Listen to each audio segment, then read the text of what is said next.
Bismillahirrahmanirrahim. Alhamdulillah. Wassalatu wassalamu ala Rasulillah wa ala alihi wa sahbihi wa mawala wa ba'd. Jemaah sekalian yang dimuliakan oleh Allah Azza wa Jalla, kita melanjutkan kembali pembahasan kitab Syarah Ushulus Sunnah. Masih dalam bahasan tentang tarkul khusumat, meninggalkan perdebatan dan duduk bersama ahlul bid'ah, duduk di majelis ahlul bid'ah, yang mana sudah kita bacakan beberapa penukilan dari para ulama tentang bahayanya duduk di majelis ahlul bid'ah. Duduk di majelisnya orang-orang yang menyimpang akidahnya dari akidah salaf. Kenapa demikian? Penyimpangan dari manhajus salaf, dari apa yang telah difahami para salafus soleh, metode mereka di dalam memahami agama, maka akan sedikit banyak menyimpang dari jalan yang diajarkan Rasulullah Sallallahu Alaihi Wasallam. Karena apa yang diajarkan Rasulullah SAW, itulah yang disebut dengan pemahaman salaf. Para salafus saleh, para sahabat, tabi'in, tabi'in, mereka tidak keluar dari apa yang diajarkan Rasulullah. Di masa mereka, di masa para sahabat sepeninggal Rasulullah SAW, muncul berbagai bid'ah, yang mana tidaklah ada kelompok ahlul bid'ah satupun dari para sahabat Rasulullah. Semua ahlul bid'ah, mereka adalah kelompok yang tidak terdapat di dalamnya para sahabat. Justru kebalikannya, mereka para sahabat ridwanullahi ajma'in, mereka orang-orang yang mempertahankan akidah ahlus sunnah, akidah yang diajarkan Rasulullah SAW. Maka merekalah yang disebut ahlus sunnah pada masa itu. Yang dimaksudkan ahlus sunnah, para sahabat radhiyallahu anhum. Maka ketika ada kelompok yang menyimpang, mesti di kalangan mereka ini tidak ada satupun sahabat Rasulullah. Tidak dikenal pada masa itu sahabat satupun yang kemudian menyimpang akidahnya, menyimpang pemahamannya. Meskipun terjadi perselisihan di dalam beberapa perkara agama, misalnya fikih, bahkan sempat terjadi peperangan, tetapi perbedaan atau perselisihan tersebut ini bukan perselisihan akidah, bukan perbedaan akidah, tapi setelah ditelusuri seluruh peperangan yang terjadi di antara sahabat, sesama sahabat, perang Jamal, perang Siffin, itu adalah karena misinformasi. Subhanallah, sumbernya misinformasi, bukan perbedaan akidah atau perebutan kekuasaan, rebutan dunia. Subhanallah. Demikian. Maka meskipun terjadi sampai terjadi peperangan di antara mereka, tetapi tidak ada di kalangan sahabat yang menyimpang akidahnya satupun sahabat. Makanya mereka para sahabat inilah yang disebut ahlu sunnah. Istilah ahlu sunnah ini sudah ada di zaman sahabat. Dan yang disebut ahlu sunnah mereka yang berada di jalannya para sahabat radhiyallahu anhum ajma'in, yang mengikuti ajaran mereka. Mereka disebut ahlu sunnah. Demikian juga generasi setelahnya para tabi'in menjalankan apa yang diajarkan sahabat kepada mereka. Demikian estafet ahlu sunnah, yaitu ketika mereka mempertahankan akidah para salaf, akidah sahabat yang memang berasal dari Rasulullah SAW, tidak berubah, tidak berbeda. Nah, disinilah pentingnya kita menjaga kemurnian pemahaman akidah ahlu sunnah ini dengan mempelajari agama ini melalui manhajus salaf, manhaj para sahabat radhiyallahu anhum. Karena jelas akidah mereka, akidah para sahabat, akidah yang benar, akidah yang didapatkan dari Rasulullah SAW.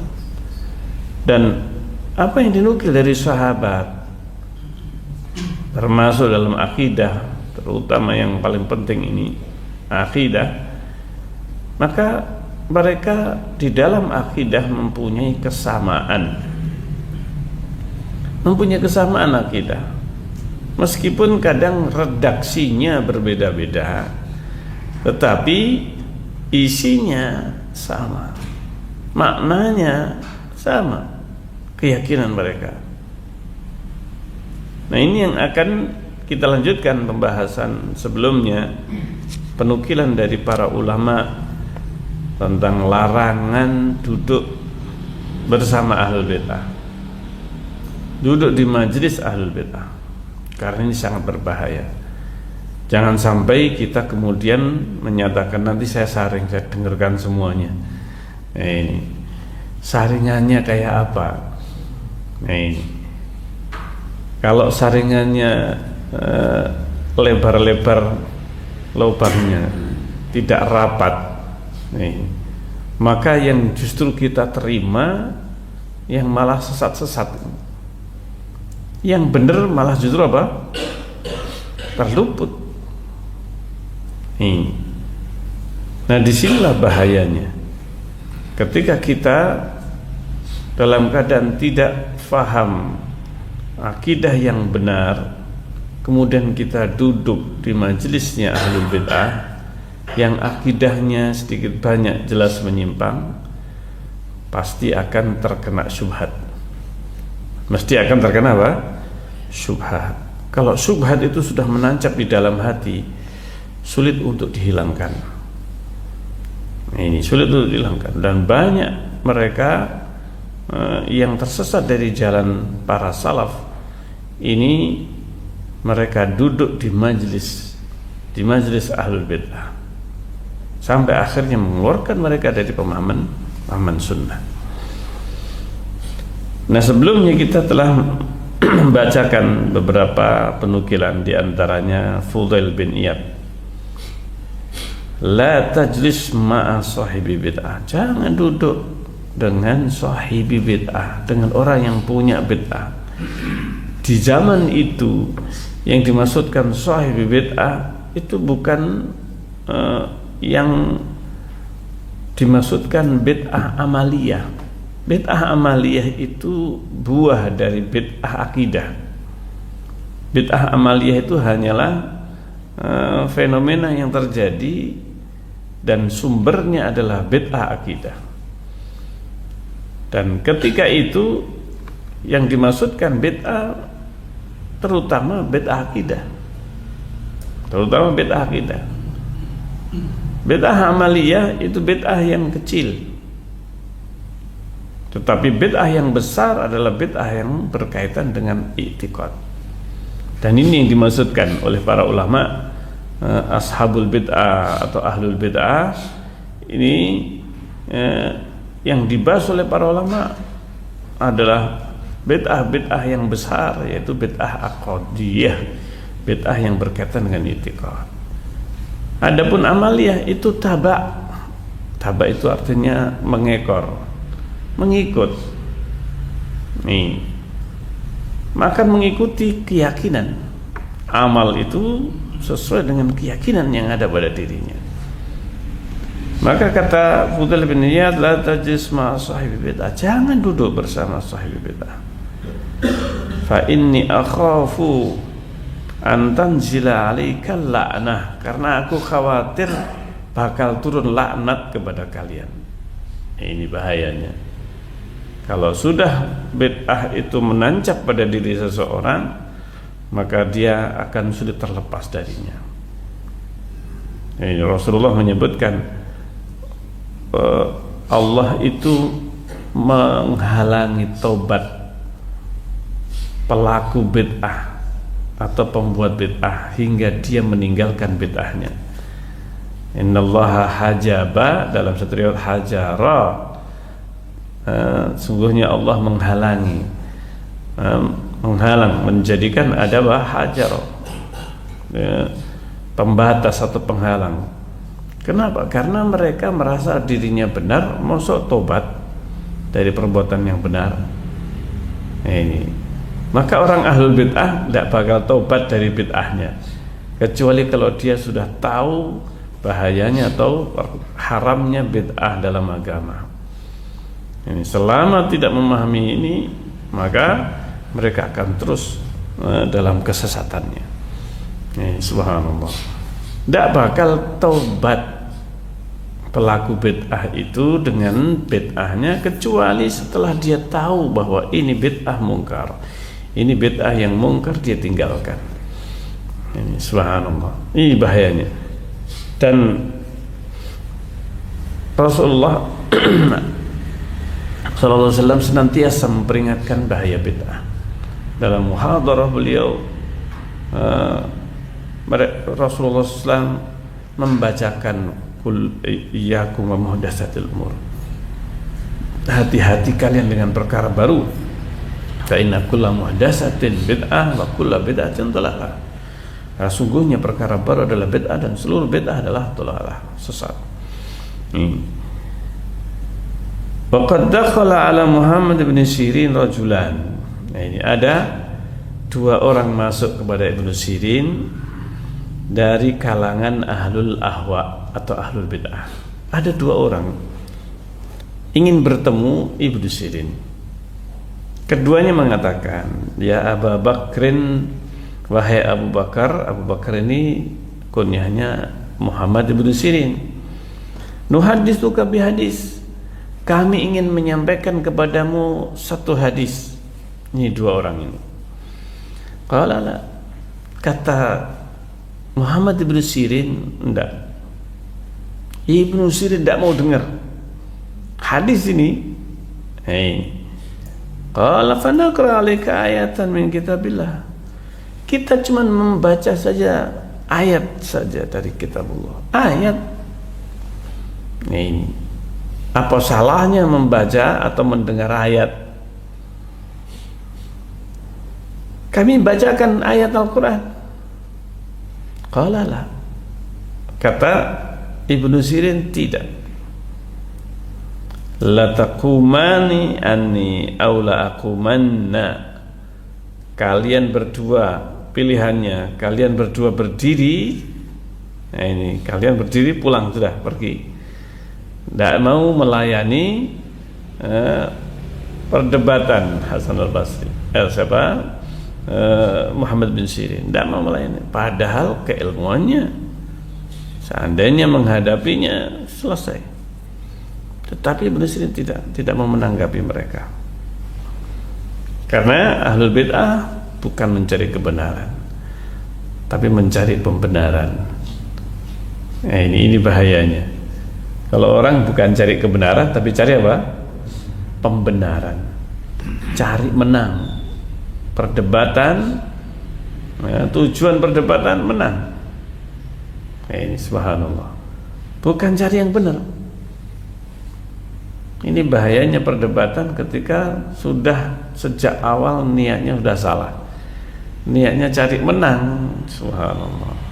Mungkin dia menang, tapi dia tidak mendapatkan kebenaran. Tapi ketika seorang berdebat cari kebenaran, Maka orang yang seperti ini perlu diarahkan. Ini hati-hati. Ini pengen berdebat, gak usah berdebat, dialog saja. Ini karena dialog ini bukan cari menang, itu, tapi mencari apa? Kebenaran. Tapi kalau sudah debat, ini sudah yang dicari kemenangan. La haula wala quwwata illa billah. Ini terkadang yang menang yang salah. Nah, ini yang benar kalah.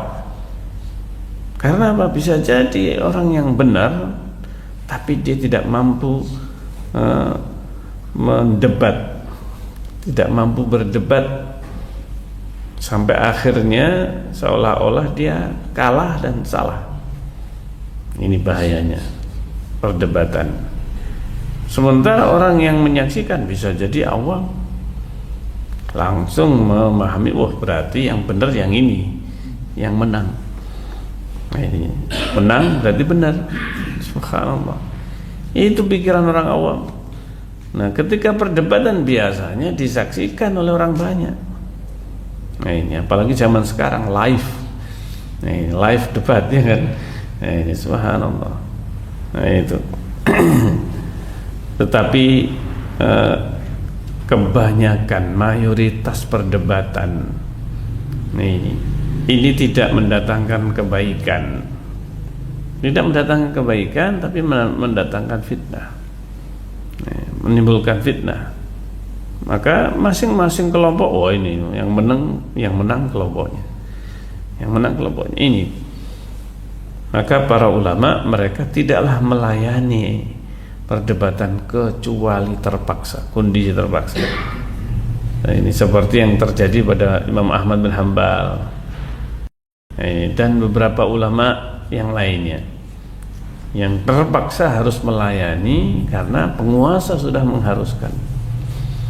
Nah, ini jadi yang diundang atau yang mengundang ketika itu penguasa, bahkan bukan mengundang, bahkan langsung dari penjara langsung disuruh menghadapi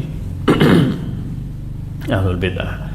Maka mereka mau tidak mau harus menghadapinya. Subhanallah.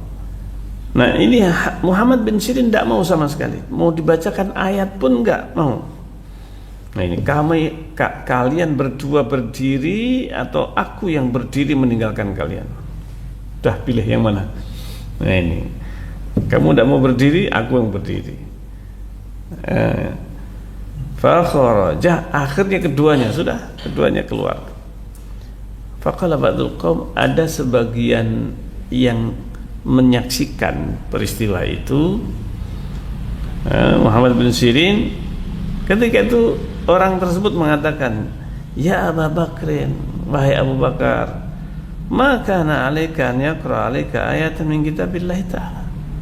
Apa salahnya dia membacakan ayat Al-Quran? Kan mungkin kau bisa jelaskan ya. Ini. Tapi mereka itu datang untuk memberikan hujah-hujah, untuk mempengaruhi Muhammad bin Sirin. Nah, ini hari ini cirinya ahlul bid'ah, mereka suka berdebat untuk mencari kemenangan. Kalau sudah maka dia akan ekspos, tebarkan. Ini kami menang, ini mereka kalah dan seterusnya. Padahal bisa jadi sebenarnya mereka yang kalah. Tapi demikianlah yang namanya framing, yang namanya pemutarbalikan dalam perdebatan, dalam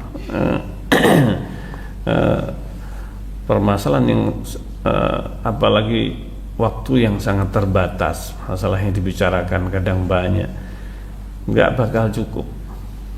Makanya para ulama mereka metode bantahan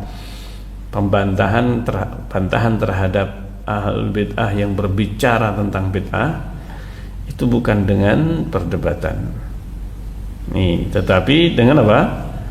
Kitab, tulisan, dengan tulisan atau penjelasan. Ini penjelasan secara langsung tanpa menghadirkan ahlul bid'ah ini. Karena membuka peluang mereka untuk menyebarkan syubhat, sementara tidak semua syubhat bisa dibantah bisa dijelaskan dalam majelis debat. Nah ini, maka ketika itu ditanya, Ibnu Sirin ditanya, ya Abu Bakar, ma kana alaikan yaqra alaika ayatan, kita bilang, apa sih salahnya? Nah ini, apa masalahnya kalau mereka membaca satu ayat dari kitabullah? Maka kata jawaban Ibnu Sirin, inni khasyitu, saya khawatir, an yaqra alayya ayatan, ahlul bid'ah itu membacakan ayat fayuharrifaniha, tetapi dirubah lafadznya. Meskipun sekarang nggak bisa, tapi mungkin zaman dulu bisa jadi ketika ini disampaikan seolah-olah ini yang riwayatnya mutawatir, riwayat yang ada pada yang mendengar ini nggak sampai, sehingga dia akhirnya terpengaruh dengan kebid'ahan itu. Dan ternyata yang seperti ini juga tidak sedikit. Nah ini tidak sedikit. Ketika mau mendengarkan syubhat, ini sudah berbahaya. Seperti yang terjadi pada Imran ibn Hattan. Imran bin Hattan, nah ini pengen mensalafikan seorang wanita yang sangat cantik. Ya, dia tertarik kecantikannya. Ya, bertekad untuk dia beristri, ya, pokoknya dapat, nanti saya salafikan lah. Ini kalau bahasa kasarnya begitu ya, saya salafikan, artinya saya akan bawa kepada sunnah. Nah, ini diingatkan bahaya, ini wanita ini kuat syubhatnya, nah, kuat, kamu tidak akan bisa menghadapinya, syubhatnya bahaya, wanita ahlul bid'ah. Nah ini, ketika itu dia tidak menggubris seluruh nasihatnya, dia tepis semuanya. Pokoknya ini harus saya nikahi, dan dapat wanita itu bersedia dinikahi dan akhirnya menikah. Nih, apa yang terjadi? Tidak lama, akhirnya justru bukan wanita Khawarij ini yang dibawa kepada ahlu sunnah pemahamannya, tapi justru Imran bin Hattan justru mengikuti syubhat yang ditebarkan oleh istrinya yang Khawarij. Sampai-sampai Imran bin Hattan ini membayangkan, seandainya saya yang membunuh Ali bin Abi Thalib, bayangkan, dia membayangkan seandainya saya yang membunuh itu. Dia menganggap bahwa itu adalah sebuah jihad fisabilillah. Ini syubhatnya, ini bid'ahnya mereka, seperti itu. Maka kata beliau, ini khasyitu an yaqra li ayan fayuharrifaniha, saya khawatir dia baca tapi dia tahrif, dia rubah, fayaqiru dzalika fi qalbi. Nah, perubahan itulah yang menempel dalam hatiku. Nah, ini menempel di dalam hati sehingga ini akan merusak akidah. Subhanallah. Ini bahayanya. Dan ini hadis yang diriwayatkan Al-Lalikai dengan sanad yang sahih. Kemudian dari Abdur Razzaq mengatakan, qala li Ibrahim ibn Abi Yahya, Ibrahim bin Abi Yahya mengatakan kepadaku, aral mu'tazilata indakum kasiran, aku lihat kok banyak orang Mu'tazilah pada kalian, banyak Mu'tazilah berkembang di tempat tersebut. Qultu na'am, maka Abdur Razzaq mengatakan, menjawab, iya memang. Wahum yasumun annaka minhum, mereka mengatakan bahwa engkau termasuk golongan mereka. Mereka mengakui seperti itu. Mereka cari pembenaran. Nah ini, oh si fulan sama dengan kita, si fulan sama dengan kita. Sampai-sampai disandarkan kepada sahabat, padahal sahabat tidak ada sama sekali. Tapi mereka berhasil mencomot sahabat ini untuk didomplengkan namanya, bahwa ini yang menjadi salah satu keyakinan fulan dari sahabat Rasulullah. Padahal para sahabat tidak ada sama sekali yang mempunyai keyakinan seperti halnya mereka, yang Jahmiyah, yang Mu'tazilah, Asy'ariyah dan yang lainnya. Tidak ada sama sekali. Tidak ada yang mereka meyakini keyakinan Asy'ariyah, Mu'tazilah dan yang lainnya. Tidak ada. Mereka akidahnya sama sebagaimana yang diajarkan Rasulullah. Nah ini. Fahum yasumuna annaka minhum. Iya, memang mereka mendakwakan bahwa engkau termasuk mereka. Qala afala tadkhul ma'i hadzal hanut hatta ukallimak. Ini. Maka dia berkata, afala tadkhulu ma'i, apakah engkau tidak masuk bersamaku di kios ini, hanut ini kios ataukah warung dan semacamnya, hatta ukallimak, hingga aku akan berbicara kepadamu. Itulah. Saya menjawab, saya tidak. Qala lima, kenapa? Qultu, saya jawab, kata Abdul Razak, li'annal qalba dhaif. Ini perhatikan di sini. Hati ini lemah. Wadin, sementara agama ini laisa liman ghalab. Agama ini bukan untuk menang-menangan. Nah, bukan untuk cari apa? Menang. Agama laisa liman ghalab, bukan untuk yang menang. Nah, ini agama ini untuk kebenaran. Nah, ini yang penting bukan lihainya berbicara, tapi benarnya keyakinan, benarnya prinsip dan manhaj.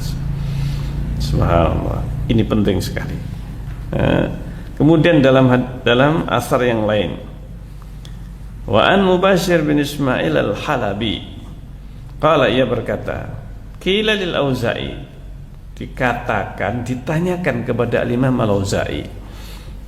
Al-Auza'i beliau di negeri Syam sebagai seorang alim di sana. Inna rajulan yaqulu ana ujalisu ahla sunnati wa ahlal bid'ah. Ada seorang yang punya prinsip, saya akan duduk bersama siapapun, mau ahlu sunnah mau ahlu bid'ah. Nah itu maksudnya, mau dia apa? Saring, mau dia saring. Maka Al-Imam Al-Auza'i menjawab, mengatakan, hadza rajulun, ini orang yang pengen datang ke majelis ini, ya datang ke majelis ini. Ini orang yang rajulun yuridu an yusawi bainal haqqi wal batil. Ini orang sama, yaitu dia menginginkan ini menyamakan antara hak dan batil. Itu sama terhadap batil. Kenapa campur aduk jadi satu sehingga tidak bisa dipisahkan? Nah, ini bahayanya bid'ah, terutama bid'ah akidah, bid'ah akidah. Karena kalau sudah bid'ah akidah, ini bisa menjerumuskan dalam kekafiran, dalam kesyirikan, kemunafikan. Ini bahayanya. Makanya termasuk diantara yang dilahap api neraka pertama ini. Subhanallah. Waliyadzubillah. Nah, ahlul bid'ah dan ahlul ahwa mempunyai tanda yang dikenal dengannya. Nah ini diantaranya yang pertama, ini salah satu ciri paling menonjol, paling kelihatan. Al-waqi'atu fi ahlil asar, mencerca, mencaci, membicarakan orang ahlul asar, orang yang mengikuti as-sunnah, mengikuti asar dari Rasulullah SAW dan setelahnya.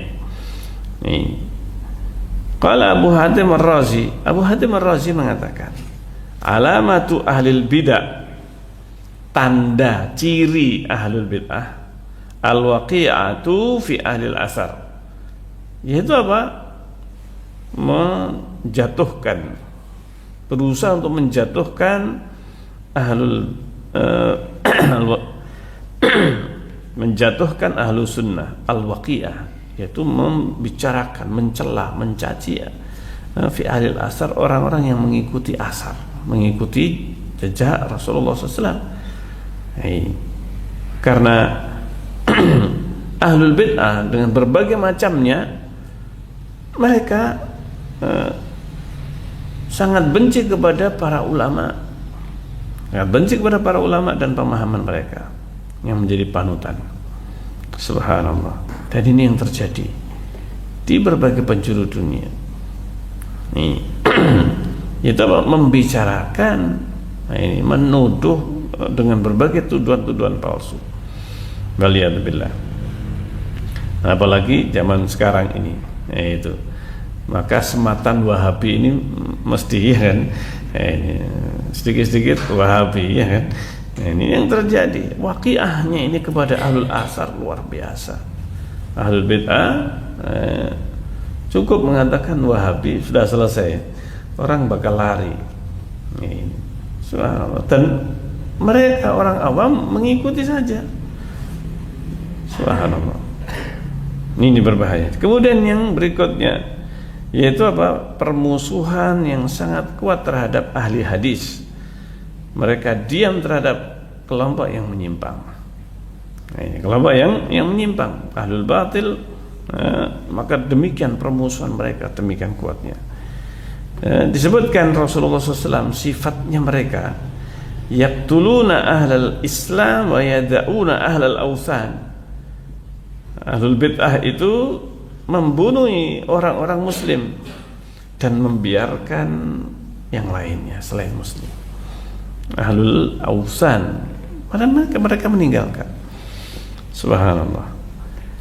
Jadi Rasulullah SAW mensifati yaqtuluna ahlal Islam, ahlul bid'ah ini membunuhi ahlul Islam kaum muslimin dan membiarkan ahlul awthan. Abu Utsman As-Sabuni mengatakan, wa alamatul bid'ah, tandanya ahlul bid'ah ala ahliha badiyah. Ini sangat jelas, zahirah, jelas terang. Wa adharu ayatihim wa alamatihim syiddatu mu'adatihim lihamalati akhbarin nabi. Nah, paling jelas kelihatan tanda-tandanya mereka ini, yaitu apa? Syiddatu mu'adatihim lihamalati akhbarin nabi. Permusuhan yang sangat kuat terhadap para pembawa hadis Nabi SAW. Subhanallah. Wahtiqaruhum lahum, dan merendahkan mereka. Wa tasmiyatuhum iyyahum hasyawiyah. Mereka menjuluki dengan berbagai julukan, hasyawiyah, wajahalah, bodoh, tolol, zahiriyah. Ini cuma mengambil nas itu dari zahir saja. Nah, ini. Kemudian dijuluki juga musyabbihah. Kenapa? Keyakinan mereka terhadap kabar berita Rasulullah SAW. Minhum fi akhbari Rasulullah SAW. Anna bima azalin anil ilm. Dianggap penukilan dari Nabi itu kosong dari ilmu. Wa anal ilma yulqihi syaitanu ilaihim. Sementara yang namanya kebenaran, ilmu, yaitu yang dibisikkan syaitan kepada mereka. Karena pikirannya, nafsunya sudah berubah. Nah, ini. Itu apa? Karena sudah rusak akalnya. Wa wasawis sudurihim mudlimah. Demikian juga bisikan was-was ke dalam hati mereka yang gelap, hawajis qulubihim khaliyah minal khair. Itu apa? Kegundahan dalam hati mereka yang kosong dari kebaikan, wa hujajuhumul atilah, hujah-hujah mereka yang atilah, yang tidak ada manfaatnya. Ulaikal ladzina la'anahumullah, mereka lah orang yang dilaknat oleh Allah azza wa jalla. Ini terdapat di dalam ikhtisar akidah ashabil hadis. Subhanallah. Ini penukilan dari para ulama. Bahayanya duduk bersama ahlul bid'ah. Imam Al-Hakim meriwayatkan dengan sanad yang sahih dari Ahmad bin Sina Al-Qattan mengatakan, laisa fid dunya mubtadi', tidak ada di dunia ini mubtadi' ahlul bid'ah illa wa huwa yubghidu ahlul hadis, kecuali melainkan mereka membenci ahlul hadis. Ini Syekh Al-Albani dan yang lainnya para ulama dibicarakan mereka paling dibenci. Sehingga kalau ada ketika disebutkan disahihkan Syekh Al-Albani, ini sumpek dadanya. Nah, ini kalau sudah disahihkan oleh Syekh Al-Albani, didhaifkan oleh beliau dan seterusnya, ini sudah sumpek mereka mendengar itu. Albani terus ya. Ini subhanallah.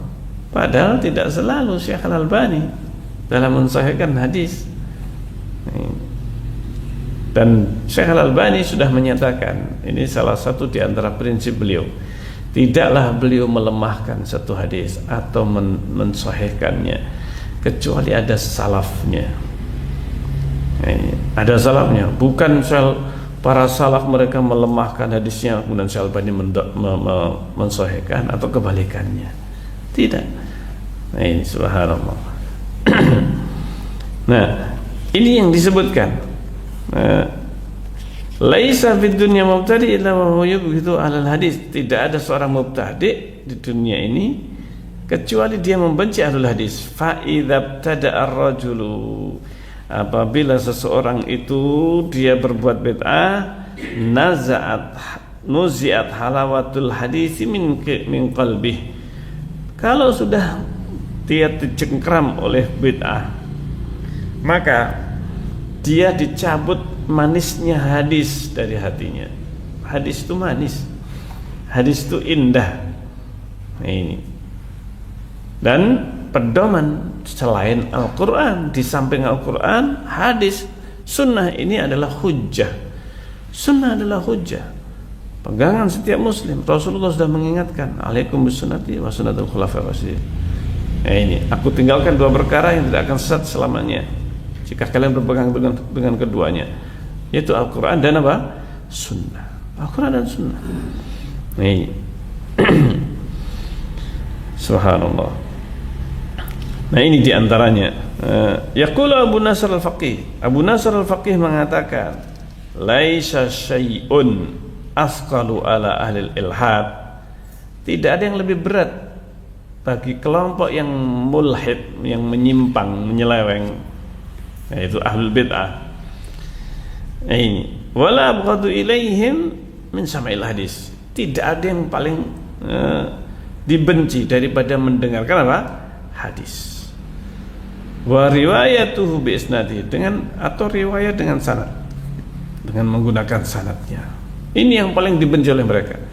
Karena kalau para ulama sudah menyebutkan hadis pakai sanad, mereka tidak bisa apa-apa, tidak bisa membantah. Nah, ini sanadnya jelas, ini sikoh sudah. Nah, ini menolak bagaimana? Tidak mungkin bisa. Nah, mereka menggunakan berbagai macam cara untuk mendidik, untuk mempengaruhi, memberikan was-was kepada manusia. Ajaran mereka ini sampai keluar dari jalan yang lurus, jalan yang benar. Ini.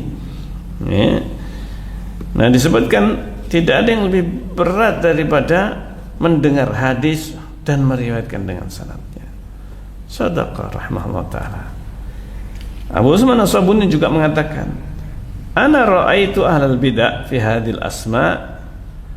Aku melihat ahlul bid'ah di nama-nama alladzi laqabu biha ala sunnah, yang mereka menjuluki ahlus sunnah dengannya. Salaku fiha maslakal musyrikin. Mereka itu menjalankan seperti metodenya kaum musyrikin ma'a Rasulillah, bersama Rasulullah. Fa innahum iktasamul qawla fihi. Mereka terbagi-bagi, mereka ini al-qawl fihi fasammahu ba'duhum sahiran. Sebagian kelompok menuduh Rasulullah itu sahir, tukang apa? Sihir. Ini sebagian kelompok mengatakan Muhammad ini tukang sihir. Wa ba'duhum kahinan. Ada sebagian yang lain mengatakan ini Muhammad dukun. Nah, ini para dukun gerah karena waktu itu apa? Penghasilannya berkurang. Nah, ini ya. Nah, para dukun. Ba'duhum kahinan. Ini karena apa? Dukun pada waktu itu sebelum diutusnya Rasulullah SAW larisnya luar biasa. Kenapa? Setan bisa mencuri pendengaran dengan leluasa. Ini.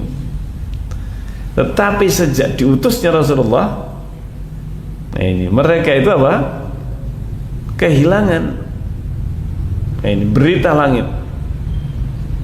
Tapi justru Rasulullah yang banyak membawa berita langit. Maka akhirnya dijulukilah Rasulullah dengan apa? Dukun. Nah ini, karena sering membawa berita langit. Nah mereka menjuluki Rasulullah itu kahin. Ba'dhum syairan, sebagian yang lainnya syair, penyair Rasulullah SAW. Subhanallah, penyair. Ya. Subhanallah. Mereka menjuluki dengan apa? Syair. Ba'dhum majnunan. Sebagian yang lainnya apa? Mengatakan Muhammad majnun, gila. Ba'dhum maftunan, sebagian yang lain itu maftun, terfitnah. Nah ini bisa jadi maknanya maftun ini orang yang terkena kerasukan jin, maftun. Nah ini majnun atau maftun. Ba'dhum mukhtalaqan kadzaban, bahkan ada yang mengatakan Muhammad itu kadzaban, pendusta. Mukhtaliqan, yang suka mengada-ada. Wa kana an-nabi min tilkal ma'aib ba'idan bari'an. Sementara Nabi SAW itu jauh dari aib-aib yang mereka katakan tadi. Walam yakun illa rasulan mustafan nabiyya. Tidak lain beliau itu hanya seorang rasul, seorang yang terpilih menjadi nabi. Allah Ta'ala, Allah Azza wa Jalla berfirman, undur kaifa darabu lakal amsal. Lihat mereka membuat perumpamaan-perumpamaan. Fadallu fala yastati'una sabila. Mereka tersesat, tidak mendapatkan tidak mampu mendapatkan jalannya. Demikianlah ahlul bid'ah. Allah hinakan mereka. Mereka terbagi menjadi berbagai kelompok, yang mana mereka sama-sama keluar dari sunnah. Nah ini keluar dari apa yang telah diajarkan Rasulullah. Nih, iktasamul qaul fi hamalati akhbarihi.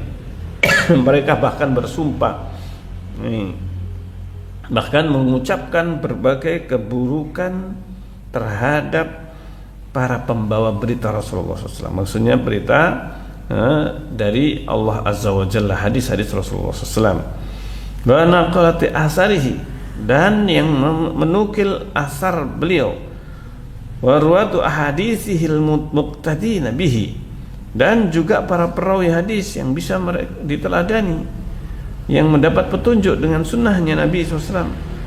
Mereka menjuluki ahlu sunnah, para salaf yang mengikuti jejaknya para salaf, hasyawiyah. Hasyawiyah itu pinggiran atau sisa-sisa yang intinya itu pemahaman yang dianggap pemahaman yang sudah dibuang. Hasyawiyah. Nih, subhanallah.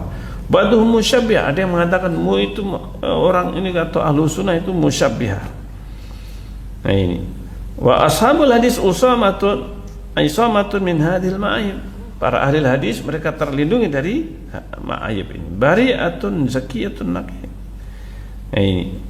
Mereka itu bersih. Ini perbedaan ahlul hadis karena mereka menukil langsung dari Rasulullah SAW. Laisu illa ala sunnatil mudhiyyah. Nah, tidaklah mereka itu kecuali ahlu sunnah yang bercahaya, wasiratil mardiyah, dan sirahnya yang diridai, wasubulis sawiyah, dan jalan yang lurus, wal hujjul balighatul qawiyah, dan hujah yang sangat kuat. Sangat apa? Sangat kuat. Qad wafaqahumullahu jalla jalaluhu littiba'i kitabihi wa wahyihi wa khitabihi. Allah telah memberikan taufik ini untuk mengikuti kitabnya, wahyunya Allah Azza wa Jalla, dan meneladani Rasulnya SAW dalam berita-beritanya. Ini dan menolong mereka alat tamasuk bisiratihi, berpegang teguh dengan sirahnya Rasulullah, walih tidak bimalazamati sunnati, dan meneladani sunnah Rasulullah SAW, wasarhi sudurihim, dan mereka dilapangkan oleh Allah dadanya, limahabbatihi, untuk mencintai Nabi, mahabbati a'immati syariatihi, mencintai para imam yang membawa syariat nabinya, wa ulama'i ummati, para ulama umatnya. Man ahabba qauman fahuwa ma'ahum, barang siapa yang mencintai suatu kaum maka fahuwa ma'ahum, dia akan bersamanya yaumal qiyamah, pada hari kiamat. Artinya orang yang betul-betul membela sunnah Rasulullah, mengikuti, terjamin bakal masuk apa? Surga, bertetangga dengan Rasulullah SAW. Luar biasa. Ini kalau sudah bisa bertetangga dengan siapa? Rasulullah SAW. Ini apa enggak kedahuluan sahabat? Sahabat sudah jadi tetangganya Rasulullah SAW. Nah, ini kita sudah kedahuluan tabi'in. Jangan bayangkan Firdaus, surga Firdaus itu apa? Sumpek. Ini surga Firdaus ini seandainya semua orang masuk surga Firdaus cukup, dan mereka bisa saling melihat antara satu dengan yang lain dari tempat yang jauh, di tempat masing-masing. Nih, masing-masing duduk di kamarnya, ini. Nih, bukan di luar rumah. Nih, tapi mereka berada di kamarnya masing-masing dan bisa saling berkomunikasi sesama penghuni surga. Meskipun tingkatan yang lebih apa? Lebih tinggi, berbeda-beda tingkatannya, tapi mereka bisa saling melihat satu dengan yang lain, bahkan saling berkunjung. Nanti pada hari kiamat, subhanallah. Nah, ini ciri-ciri ahlul ahwa dan ahlul bid'ah yang disebutkan di sini secara global yang paling penting. Tanda-tanda yang nanti akan kita lanjutkan dalam pembahasan yang akan datang biidznillah taala. Semoga bermanfaat apa yang kita bahas kali ini, dan pembahasannya poin ini yaitu meninggalkan bid'ah dan khusumah, duduk di majelis ahlul bid'ah. Ini pembahasan panjang karena ini menjadi satu perkara yang paling mendasar. Jangan sampai menggampangkan duduk di majelis, saya akan datang nih. Ini yang nanti salah mau saya saring, tapi ternyata yang justru nancep di dalam hatinya, di kepalanya malah justru apa? Syubhatnya. La haula wala quwwata billah. Demikianlah memang bahayanya duduk dengan ahlul bid'ah, karena syubhatnya sudah sulit untuk dihilangkan, sampai bahkan di antara mereka sampai mati. Bahkan padahal di dakwah sudah enggak berhenti, sudah enggak kurang-kurang dakwah, iqamatul hujjah, tetapi karena syubhat itu sudah sangat menancap.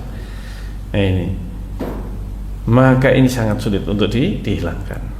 Maka berhati-hatilah kita di dalam mengambil ilmu. Jangan sembarangan dalam mengambil ilmu, karena bisa jadi justru kita masuk kepada satu perkara yang itu membahayakan keyakinannya. Nah, ini telah banyak orang yang sudah tersesat dari jalan Allah dengan toleransi yang sangat besar. Maksudnya toleransi mendengarkan kajian ahlul bid'ah ini yang menyimpang. La haula wala quwwata billah. Ini subhatnya sangat apa? Sangat banyak dan sangat besar. Makanya ini bahaya. Jangan sampai kita ini apa? Memberikan waktu kita untuk mereka, untuk ahlul bid'ah, sempat menyebarkan syubhat mereka. Jangan sampai mereka sempat menyebarkan syubhat mereka di kepala kita. Sehingga kalau kita pengen tahu syubhatnya mereka bagaimana, para ulama sudah menulis. Kalau kita ini orang awam, orang yang baru, kemudian saya mau bantah pakai apa? Bisa jadi malah justru dia yang apa? Yang terseret ke dalamnya. Ini bahayanya duduk bersama ahlul bid'ah. Ini orang yang duduk bersama ahlul bid'ah, dia itu mempermainkan agamanya, mempertaruhkan agamanya. Semoga bermanfaat bagi kita sekalian. Masih dalam pembahasan tentang ciri-ciri ahlul bid'ah yang akan kita lanjutkan dalam kesempatan yang akan datang. Kita akhiri, subhanakallahumma rabbana wa bihamdik, asyhadu an la ilaha illa anta, astaghfiruka wa atubu ilaik. Assalamualaikum warahmatullahi wabarakatuh.